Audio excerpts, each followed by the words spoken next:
আকাশ থেকে পড়ছে 5, 10, 100, 200 টাকার নোট। তা তুলতে হুড়োহুড়ি মালদার হবিবপুরে। রাস্তার উপর পড়ে থাকা টাকা কুড়োনোর ভিডিও ভাইরাল হয়েছে, তবে ওপর থেকেই টাকা পড়েছে কিনা তা স্পষ্ট নয়।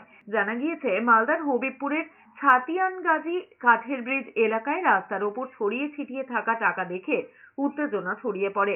টাকা ছড়িয়ে থাকার খবরে ভিড় জমাতে থাকেন মানুষজন। মহিলা থেকে কচিকাঁচা বাদ নেই কেউ। টাকা কুড়োতে কার্যত হুড়োহুড়ি পড়েছে এলাকায়।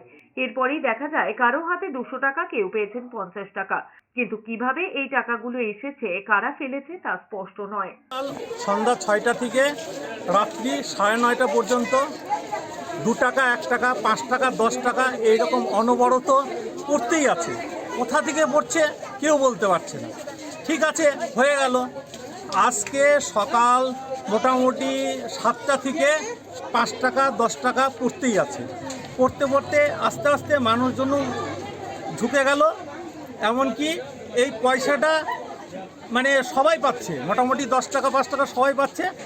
পেতে পেতে একটা বাচ্চা 200 টাকার নোট পেয়ে গেল। তো এই রকম পরিস্থিতি। এখন কোথা থেকে পয়সাটা আসছে আমরা কেউ বলতে পারছি না।